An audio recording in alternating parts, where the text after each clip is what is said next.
dia, bem-vindos a mais um Favas Contadas. Hoje temos connosco o Carlos Amaral, que é presidente da Associação de Agricultores de Portugal e também ele produtor de arroz na zona do Val do Sado e também membro de uma organização de produtores de arroz. Carlos, muito bem-vindo ao Favas Contadas. E começava exatamente pelo setor do arroz. Estamos a acabar a campanha. Como é que tem corrido esta campanha? O que é que são as perspectivas? Tem havido esta questão da pandemia, tem afetado de alguma forma o decorrer da mesma? Diga-nos um bocadinho como é que isto tem avançado. Bom dia, Pedro. Já muito obrigado por este convite.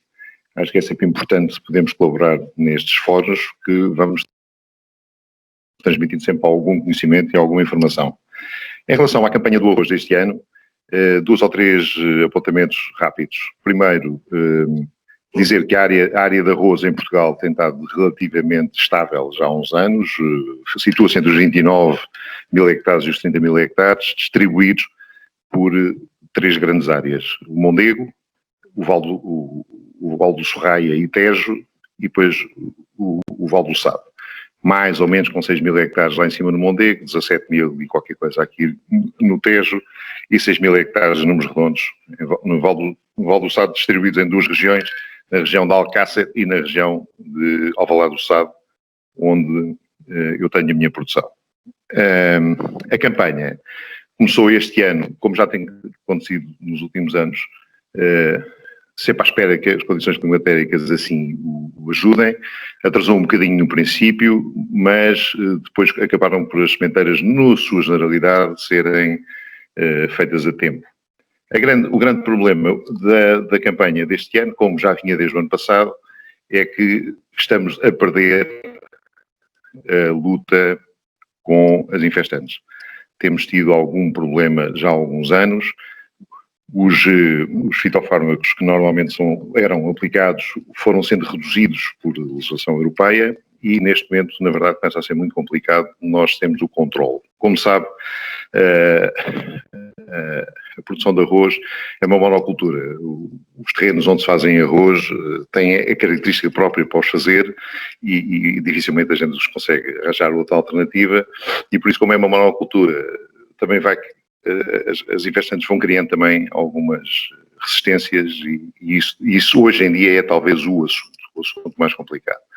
Daquilo que eu consegui apanhar nas diversas regiões, tirando esse assunto fora, há um outro assunto que em algumas regiões também começa a pesar como assunto negativo, que é a vivência de aves que estão protegidas hoje em dia e que gostam muito destas áreas que estão alagadas e que provocam estragos. Não que elas se alimentarem do arroz, mas se alimentarem de outros animais que lá andam, mas como são palmípedes, normalmente ao andarem lá por cima vão deitando o arroz e vai-se perdendo alguma produção que hoje em dia já tem algum significado.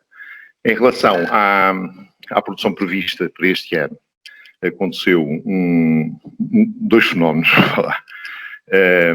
A área este ano foi reduzida substancialmente, estamos a falar em qualquer coisa como 15% a menos dessa área total, por dois motivos. Um, em Alcácer do Sal, foi feita, ou está a ser feita, como estava previsto há uns anos, uma grande obra de recuperação dos canais de distribuição de água, no fundo na consequência de toda a preocupação que temos tido ao longo destes anos com a boa gestão da água e não deixar que a água se perca por esses canais estarem já há muitos anos a funcionar. Essa obra estava programada e sabia-se que este ano não se ia fazer, com certeza a área toda em Alcácer, e dos 5.800 hectares mais ou menos estão em Alcácer, talvez tenha chegado só a fazer 50% com esse motivo. A outra área que não se fez, já é o segundo ano que não se faz, é em Alvalade do Sado. Por isso, na região onde a Associação de Regantes existe. Essa região está distribuída em dois concelhos, que é Santiago Cacém e Ourique, e que tem uma área aproximada de 1.150 hectares. O ano passado, as duas barragens que fazem a rega não tinham água, e este ano não tem água outra vez. Por isso é o segundo ano que nós temos esse problema, que para além de nós, orizicultores, não conseguimos produzir, temos também um problema que já começa a ser um problema com alguma dimensão na área social. Temos tudo o que é envolvente à própria produção de arroz, começa a não ter trabalho de suporte, tantas oficinas, os equipamentos como os... E tem tido algum feedback por parte da tutela relativamente à resolução, à possível resolução deste assunto? Nós lá, e eu estou-lhe a dizer, como tutor lá e com todos os meus colegas por lá, e também hoje em dia como responsável pela UOP, tivemos ali duas velocidades. Uma, assumimos que o ano passado, fazia parte da nossa vida como orizicultores naquela zona que conhecemos, de vez em quando poderá ser um ano como o ano passado. Por isso consultámos a Direção Regional do Alentejo, nos deu ali algumas orientações e assumimos que o ano era assim. Este ano, como se repetiu,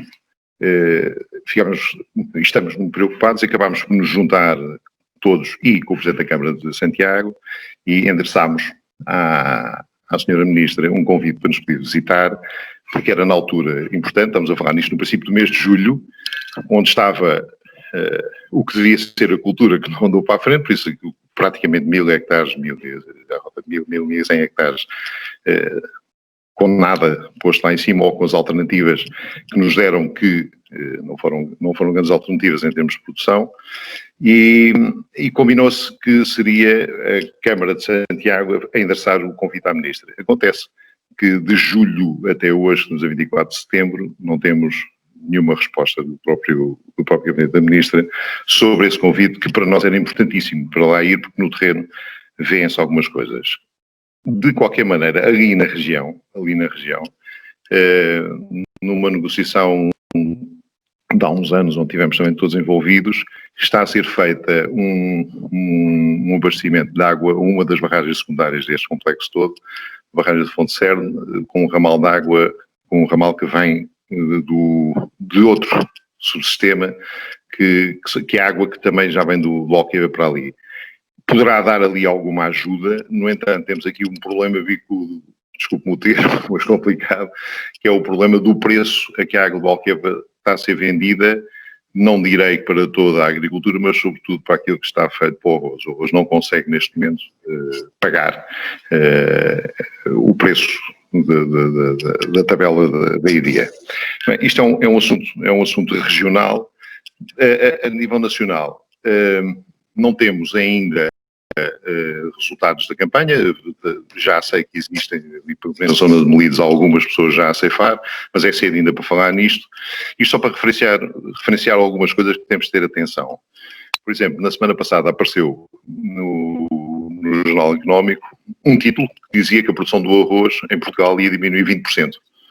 Que acho fantástico vir uma notícia dessas. Depois fui ver porquê e cheguei à conclusão que na realidade era uma conta muito simples de fazer, como há 15% de área a menos este ano que não se fez, mais aquilo que costuma ser o normal de poder haver alguma falha, estão aí os 20%. Mas não tem a ver com a produção em si, nem com os efeitos do clima, nem não tem a ver com nada. Tem a ver que, na realidade, estes 15% não se fizeram este ano, por causa das razões atrás apontadas. Do arroz em termos gerais e na situação atual, toda esta área, ou quase toda esta área neste momento, destes 25.800 hectares que estão plantados, existem 1.000 hectares só com arroz agulha, o resto estamos todos a fazer arroz carolino. Apesar do consumo do arroz carolino em Portugal ter baixado. No entanto, o consumo do arroz subiu, que é uma coisa extraordinária. Nós, com alguma graça, somos titulados na Europa como os chineses da Europa. Somos o povo per capita que come mais arroz.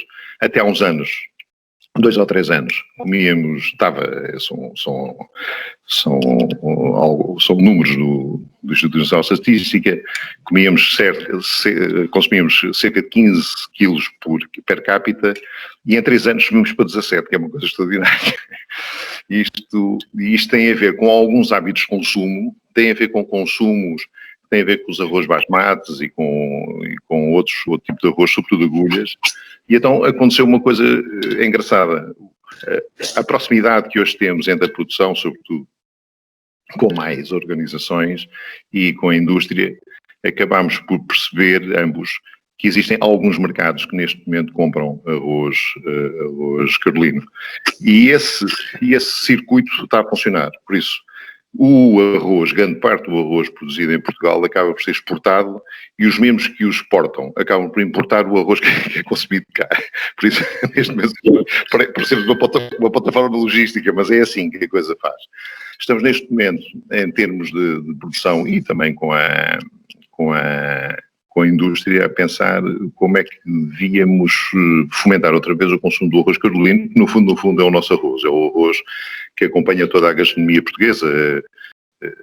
Existe uma publicação feita por um professor ali de Coimbra, com muita graça, porque está muito bem escrita, que desenvolve por cada uma das regiões os pratos que são feitos com o arroz carolino. E é extraordinário a quantidade que... Não, essa relação com a gastronomia é de facto fundamental para fomentar um produto, sobretudo um produto como o arroz, onde temos a capacidade de diferenciação com o carolino. Carlos, a nossa conversa vai longa, os temas do arroz são sempre apaixonantes. Deixaremos para uma segunda oportunidade de falar um bocadinho dos impactos da política agrícola comum e do que aí vem num setor tão específico como o arroz, mas mais uma vez agradecer a sua disponibilidade e até breve e até ao próximo Favas Contadas. Até breve, muito obrigado.